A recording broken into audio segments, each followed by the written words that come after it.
But when I got sentenced to my time, my mind was made up that I would have to pay my debt to society, period. If that meant 25, 30 years, and that's what it meant. If it meant 40 years, then that's what it meant. I'm not mad at anybody. I'm not taking anything personal. The judgment was handed down, and that's what I have to do. And if the parole board decides to let me out before it, then so be it. If they don't, then so be it. I'm gonna do what I was given to do.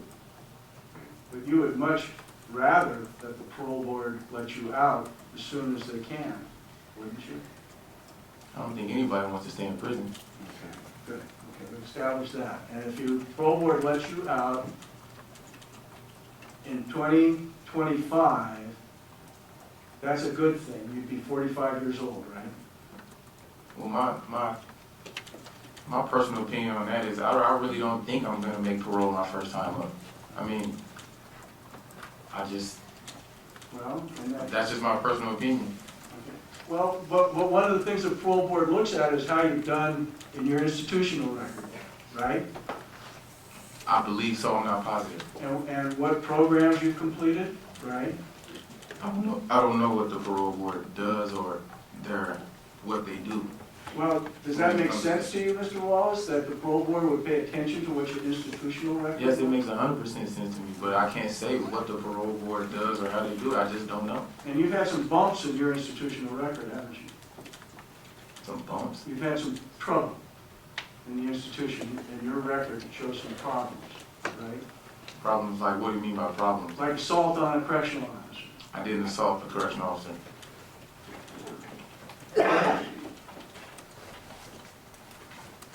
Would it help you to refresh your recollection? I'm going to object, Your Honor. There was no adjudication of this. This case was declined.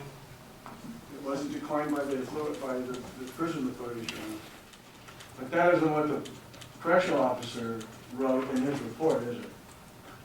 In prison, you can get found guilty just on the writer of the report.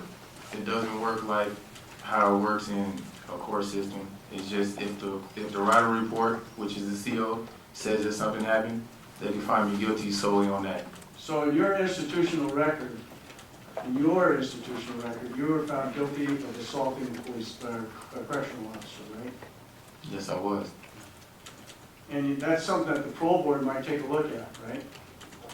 I'm pretty sure they keep track of stuff.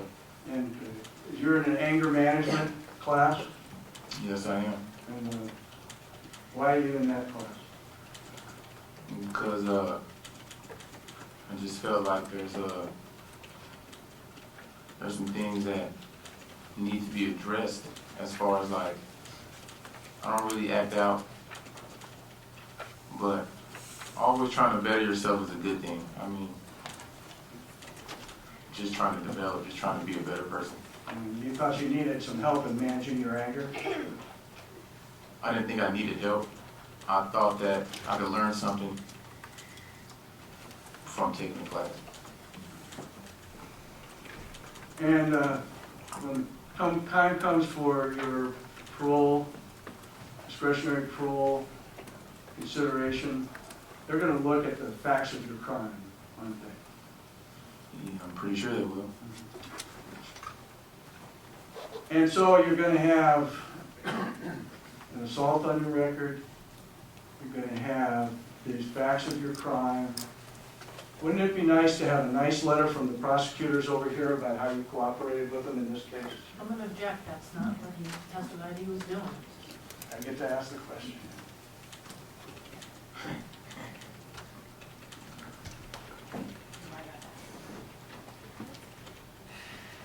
I think you need to lay a foundation. I'm going to sustain the objection. When you get discretionary parole, you want to have all of the good things said about you that you can to the parole board, is that right?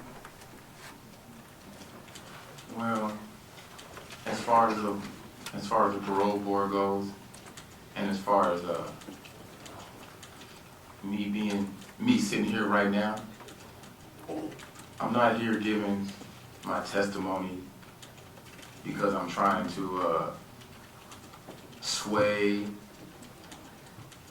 justice in either way. My position from the very beginning has always been that I don't take any position on the petitioner's guilt or innocence. It's not my place. It's not my agenda. I'm sitting here right now just to tell the truth. And the truth being that I did not kill John Hartman, or was I ever involved in the killing of John Hartman. Now, as far as everything else, it's not my place and it's not my agenda. I have nothing against the petitioners. I'm not working with the state, and it is what it is. Now, you testified in California about Bill Holmes's crime, right? Yes, I did. And you got a nice letter from the district attorney in California, right? Yes, I did. And that helped you at your sentencing, didn't it?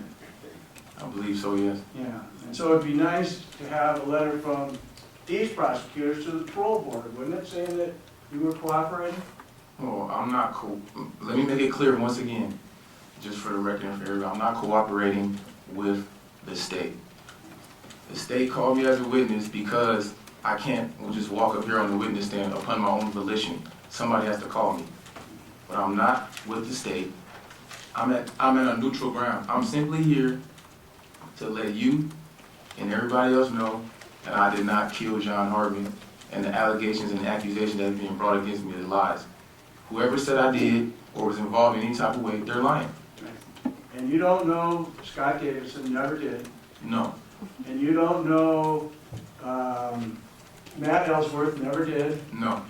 And Tom Bull is not telling the truth when he says you said something. Hold on, Is that right? I'm going to object to that question. On what basis? Well, to the extent he's asking for what he did or did not say to Tom Bull, he's intruding upon the attorney-client relationship. He's not asking what he said to Tom Bull. He's asking whether or not what Tom Bull said was true in this trial. Overruled. So Tom Bull is making this up too, right? As far as Tom Bull goes, I just feel like, once again, I want to make it perfectly clear, I don't have nothing against the petitioners, and I'm not working with the state. I have 100% neutral ground. I've never taken any position when it comes to the petitioner's guilt or innocence. That's not what I'm here for. But as far as Mr. Tom Bull, I just feel like, you know, from his own account, he's already admitted that he's always felt that they was innocent, that they was not guilty from the very beginning. Well, wait a minute. And can I finish, please? Go ahead. And I just feel like that in his passion to see these men free, which I don't have a problem with, that's not my place. But I feel like it clouded his judgment. Well, wait a minute. To where How do you maybe- know what Tom Bull said? Because he's always asserted that. Well, how do you know that? Because he gave an interview and he said that Who he's told always you, going to who do told that. you about what Tom Bull said? I'd object to that. He's intruding, well, I mean, one, he's asking about communication between client and counsel. Anybody other than your lawyer? Hold on a second. So, are you claiming that he's invading your attorney-client privilege I am, with this yes. gentleman? Sustained. You talked to anybody about the testimony that other people have given in this case, other than your lawyer? No, I haven't. And did you know what Tom Bull testified to, you'd say? I don't know what he testified to as far as when or where he testified to it, but he has admitted himself. I don't know if it was a testimony or if it was his statements, but it's clear, it is very clear that he wants to see these men free, which let me say again, I don't have a problem with that. I'm not taking a position on the petitioner's guilt or innocence. I'm only up here to say I did not kill John Hartman, nor was I involved in it in any way. And if you did say you had some involvement with John Hartman, don't you think the parole board would be interested in that? I don't know what, as far as they would be interested in. Well, they would, you don't think the parole board would care if you were involved in the homicide of John Hartman? Objection. Is that what you're saying? I'm saying I Hold don't. on. The objection is speculation. Response? No, it's what's in his mind. It's his state of mind that's important. And whether that state of mind, as he reports it, is slightly credible. Overruled. You're saying that the parole board wouldn't even be slightly interested if you had testified that you were involved in the death of John Hartman? That's the objection that should be sustained. You can ask him what he thinks, not what the parole board thinks. Are you saying that you think that the parole board is not even slightly interested in whether or not you were involved in the death of John Hartman? Is that what you're saying? I'm saying I don't know. I'm saying I don't really, it's not my place or my position. I don't know. It never occurred to you that that might be? Are you concerned about the ramifications of this testimony on parole? No. It's sort of a notorious situation here. You don't think that that's likely to influence, in your mind, how the parole board feels? I mean, it's how the parole board feels. I can't change or negate. I've already been accused. People have already accused me of doing things, so it's out there. So I mean, as far as how they feel, then that's just how they feel. But I'm not. I don't really. The parole isn't my concern to the point to where I'm not gonna confess, and I'm not gonna admit to a crime I didn't commit. Just plain and simple. Once again, it has nothing to do with the state. It has nothing to do with the petitioners. I'm not gonna do it. I'm not gonna admit to or confess to a crime I didn't commit. And have you and I, or anybody from the state, had a conversation with you to get you to say something like that, sir? No. In fact, I met you one time down at Spring Creek with the rest of the lawyers on this other side of the table. That's it, right? That was the only time I saw you. Didn't even attend your deposition, did I? No, you didn't. Thank you, that's all I had.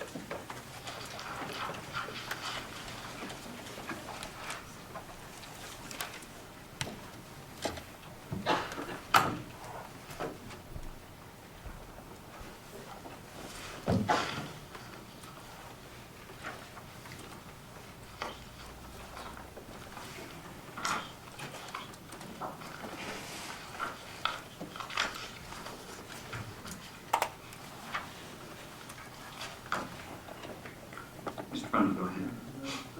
Mr. Wallace, you tried to join the military? Yes, sir.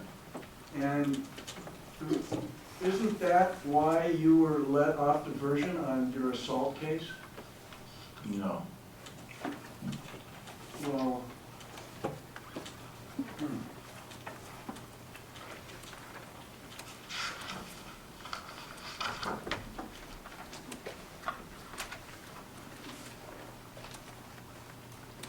weren't you required to do community service under your assault case when you were a juvenile?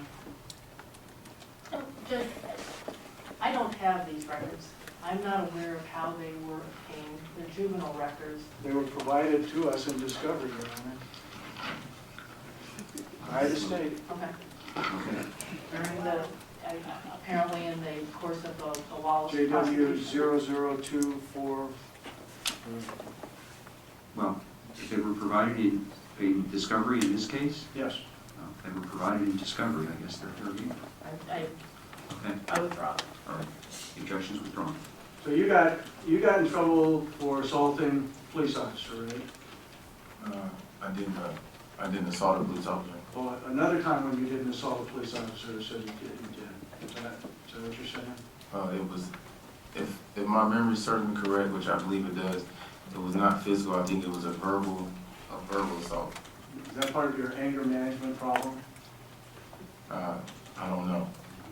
And you were supervised by social workers or juvenile people, right? Remember that? Yes. And they said that you were supposed to complete community service, remember that? Yes, I And believe. you didn't do it, right? I didn't. I'm pretty sure I completed everything. I'm not 100% positive, but I'm pretty sure I completed everything. And you had a plan to join the Army then, that's what you told the juvenile people, right? I don't remember telling them. And that was part of the deal, they let you off probation so you could join the Army. I believe my father told them that, Okay. but I don't remember telling them that I was gonna join the military. Also, you didn't feel like you had an obligation to follow up on that? I can't remember if that there was an obligation to do anything.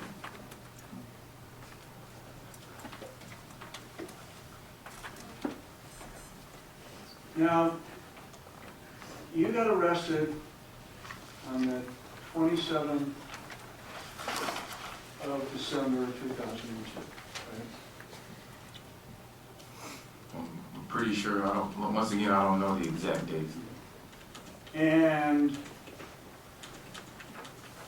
you sat in jail on the 27th, the 28th, the 29th, and the 30th of December of that year, right? You weren't released at any time during that. No. And you had access to a telephone going jail, didn't you? I believe my access was extremely limited. But you did have the ability to make phone calls from jail. I don't remember having the phone at my either where I could just get on it and talk when I wanted to. There was a phone there that was available to you at FCC, wasn't there? Are you saying you didn't, right? I'm saying this is what I'm saying. You wouldn't know because you've never been to prison, but I was on suicide protocol, so therefore it was a lot of things that I couldn't have or couldn't do. It was just, if I remember correctly, if I wanted to use the phone, I would have to sign up, and then you don't always get it when you sign up for it. It's just, I just didn't have access to it the way a person in general population would have had access to a phone. So you didn't sign up. I can't remember if I did or if I didn't. So if you would have signed up and got access to the phone, you could have called your wife and told her that she might be in danger, right? Well, I couldn't call her. You could have called I couldn't Trooper call her. Johnson and told him that your wife might be in danger, couldn't you?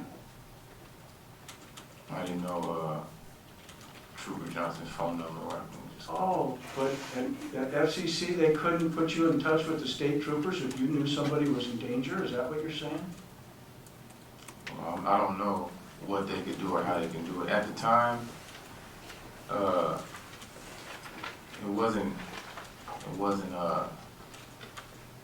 didn't really cross my mind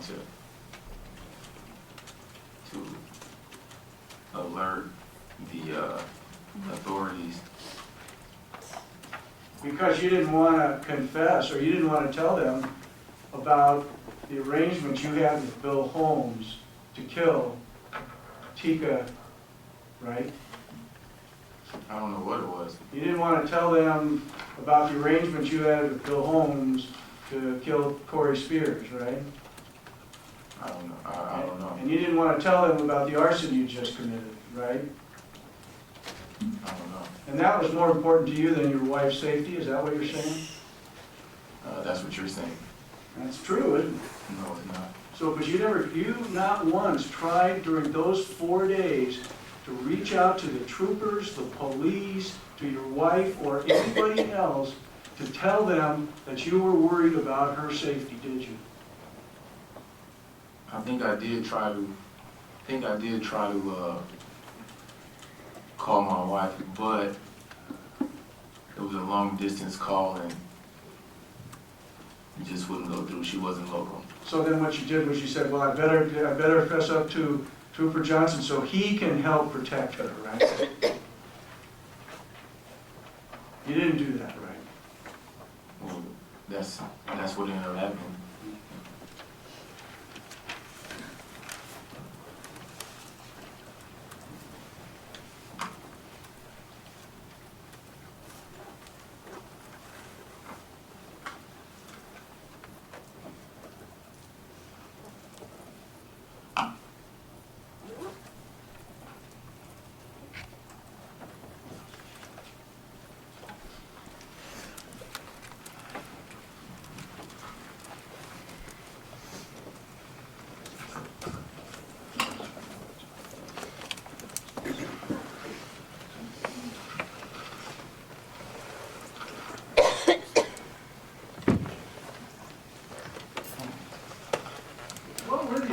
disciplinary write-ups you had in prison?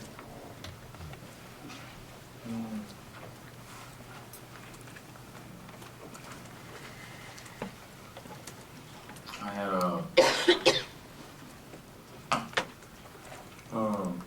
disobeying a direct order,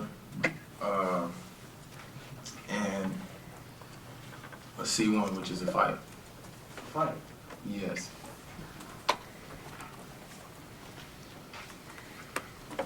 Those are all on your institutional record for the parole board to look at. I'm pretty sure they are. But now you're trying real hard to program up and do the right thing, is that what you're saying? No, I'm not really trying hard to do anything. It's really easy to for me to sit here and, you know, to be painted as a terrible person. And I did terrible things. That's no doubt. So I mean, with you trying to just attack me because of my crime, I have no excuse for that. But because I did what I did, it doesn't mean that I killed John Hartman. And that's just the truth of the matter. You weren't driving the car when Bill Holmes jumped out and hurt John Hartman. No, I was not.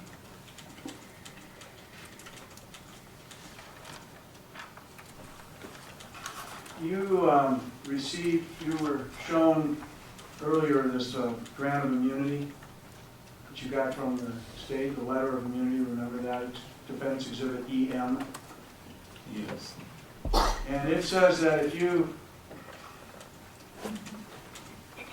cannot be prosecuted for any matter about which you are required to testify. Remember that on that letter? Yes. And you've gone over that letter very carefully, haven't you? No, I haven't.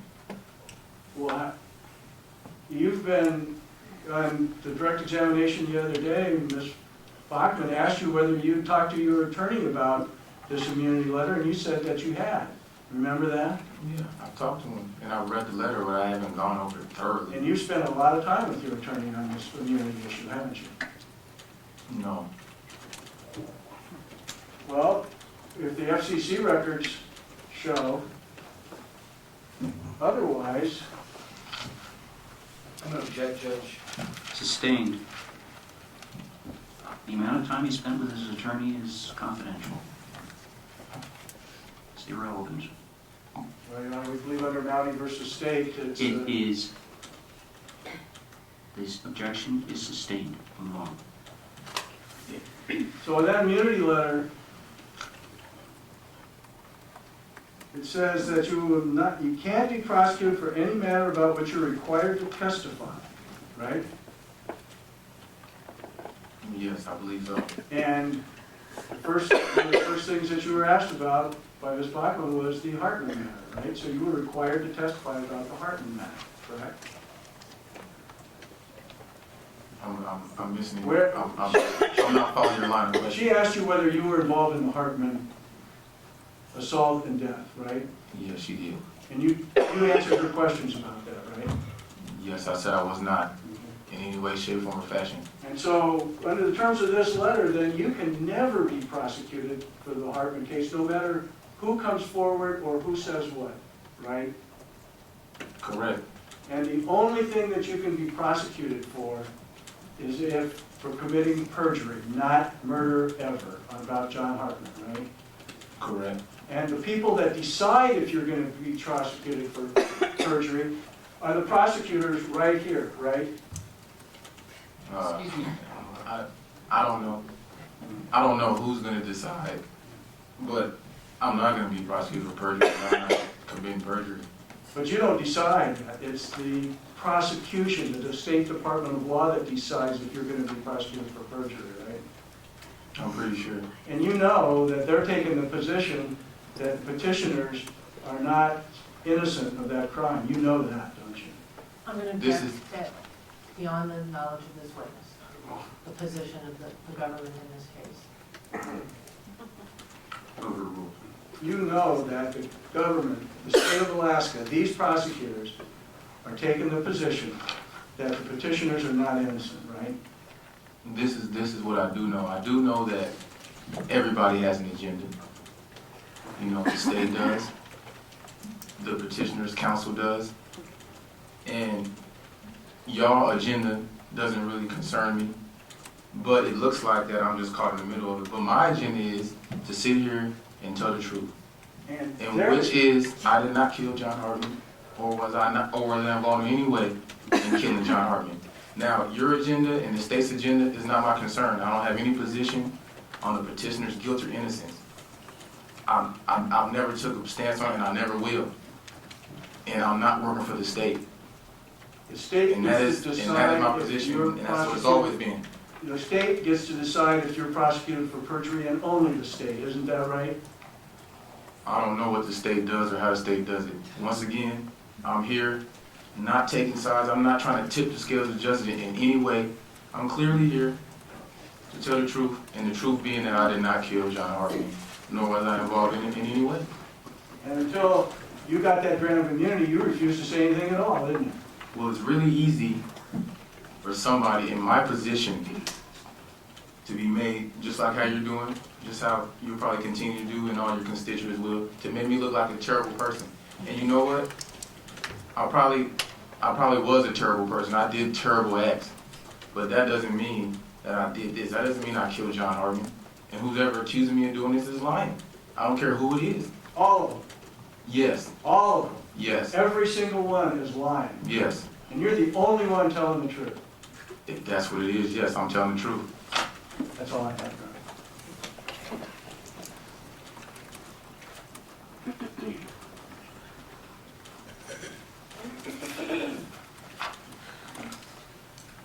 All right, Mr. Wallace. You're finished. Thank you. You're excused. We're taking a 10-minute recess.